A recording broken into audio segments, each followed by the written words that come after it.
got me, man. I showed you some of that back and forth I got into on Facebook with somebody in one of those sports groups talking about Tom didn't have it prepared. You can tell from the first play of the game.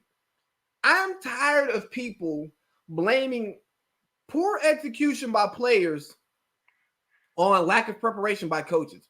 At some point, it is the person who's getting paid the most money's job to go out there and execute what it is that they are taught to execute. Obviously, some coaches get better execution consistently out of their players. I'm tired of people treating Mike Tomlin like he's a bottom barrel coach. It's like, oh, he always comes up short in the playoffs every year. Yeah, but look how many of his teams overachieved to get there. Like that roster, again, y'all had an easy schedule. But y'all on paper before the season, it wasn't easy because I was expecting the NFC East. I thought we were going to drop to Dallas and possibly Philly. You know, so they weathered that in. Ended up being a fairly easy schedule, right? But y'all were closer to a 9-7, 10-6 team than what the 12-4 that y'all ended up at. Yep. Y'all were close to that, but I mean, look, you can only play who's on your schedule. But I'm tired of people saying, "Oh, like this dude really told me." See, Tomlin didn't have him ready because of that snap by Pouncey. Bro, Tomlin ain't have nothing to do with that. It didn't. Because you snapped the ball how many times a game? How many times a season? You know, it's a routine thing. Tomlin had nothing to do with that first pick that Ben threw that was piss poor. Tomlin had nothing to do with the drop passes that turned into picks. And then once you get down, and what was it, 28-0 at one point? Once you get down the hole that deep, what kind of coaching can I do to get us out of this hole? Because I gotta scrap my script because maybe we're down 7-0, 10-0, or you know what I mean, 10-3. We can. I'll even give them 17-0. You can still stay on course with what we've been doing this season, which isn't saying too much, but 17 you can overcome that by staying the script of trying to establish a run game and letting Ben attempt to air it out. You know what I'm saying? I don't think Ben will air it out. No, he let the air out, and that's when he put it on display. But we'll hit on that later, I'm sure. Do you think there's a culture problem in Pittsburgh? I don't think it's so much of a culture thing. Well, let me double back to the preparation thing. I get the narrative if it comes down to, when we used to always play Belichick and Brady mid or late of the season, and we were just never prepped for them. I get that. But don't just come out and say after the season, oh, Tomlin's never prepped.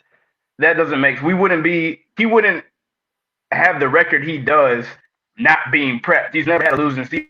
You know what I'm saying? I don't think any coach that just half-asses his job for his team has a winning season every time he steps out there. You know what I'm saying? So, like you said, let's scrap that. But when it came down to – what's up? So I was listening to Ryan Shazier last week on Ryan Russillo's podcast talking about the preparation and stuff against specifically Belichick, because Russillo asked me, he was like, does Tomlin make adjustments? Because to our naked eye, we see that he just gets out-coached by Bill every time, and he doesn't adjust.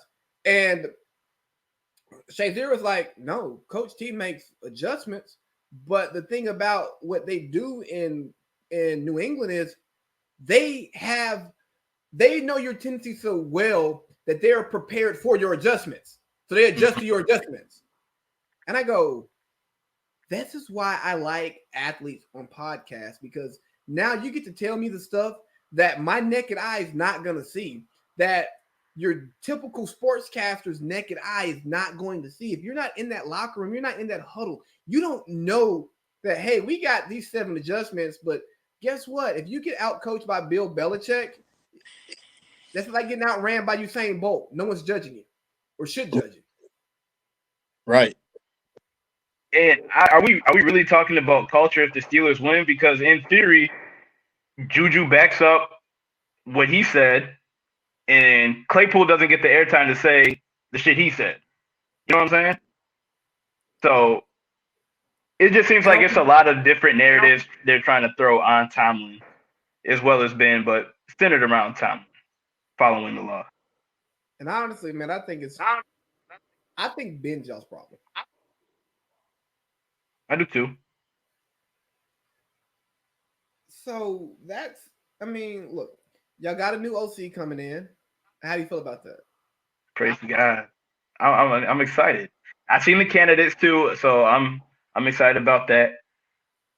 So How about like I said, like what Colin said, that BB gun offense, it just wasn't working. And the only reason I feel like Randy was in that position to call any offensive plays was because Ben likes to be coddled too, and he had some authority in getting Todd Haley ran out of town, who's coaching at some small high school, which I think is bogus because I felt like he had the offense clicking. You know what I'm saying?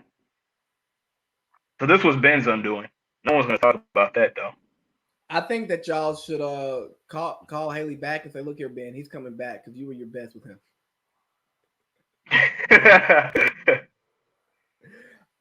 So that's pretty much all I got. Oh no, last thing. You know, this could have all been eliminated if y'all just beat them in week 17 and they wouldn't even make the playoffs.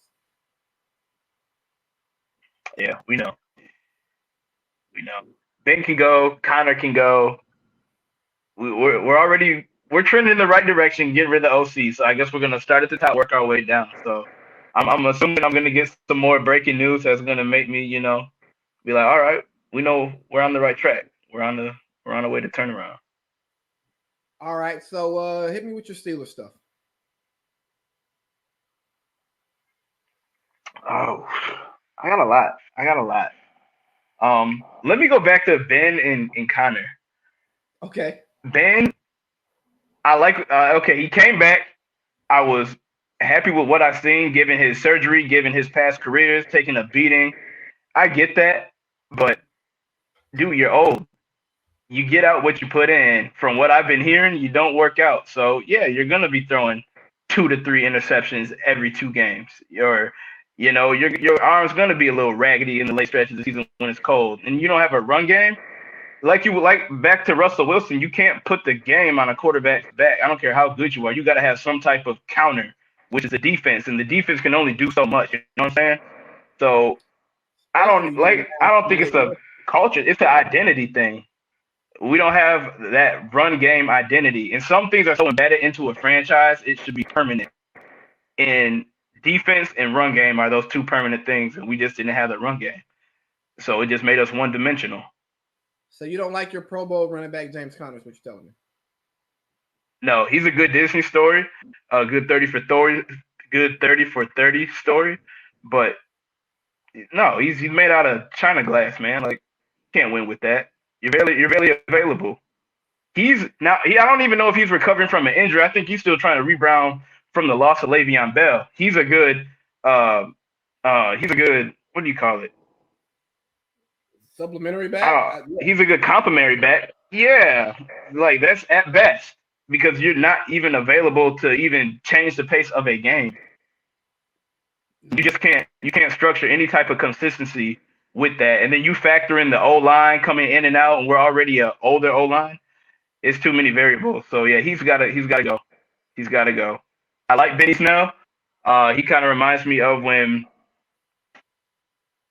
Coleman had who was you all's running back when Coleman was stepping in for like the last 5-6 games.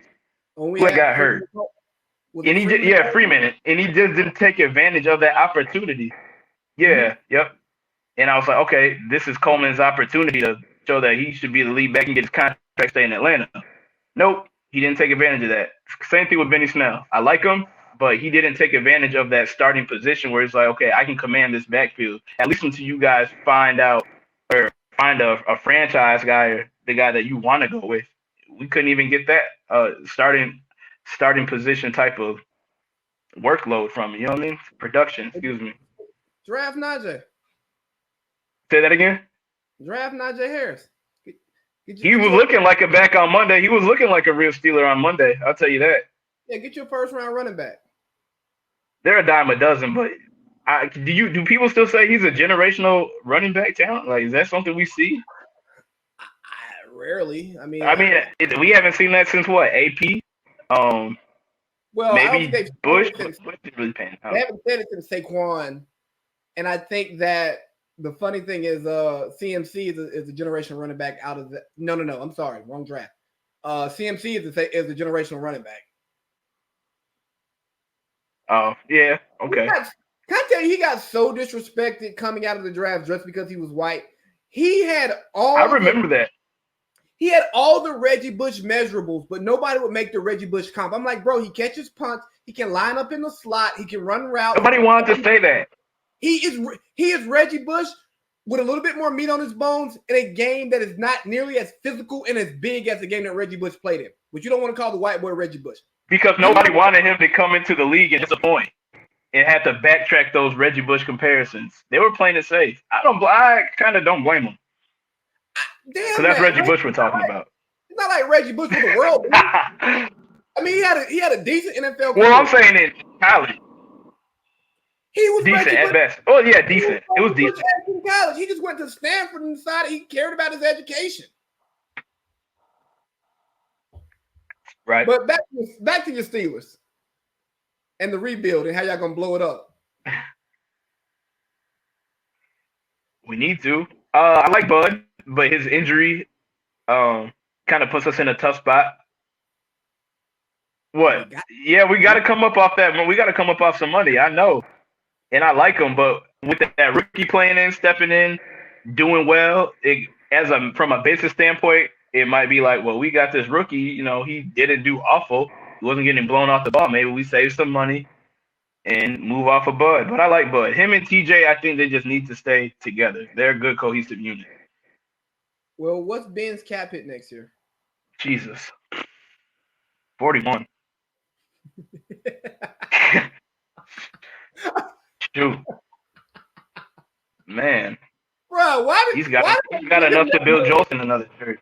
Bro, that contract was so stupid. Like, and I remember when it happened, I go, oh, so y'all just gonna let AB and Le'Veon know Ben's the face of the franchise. Duh.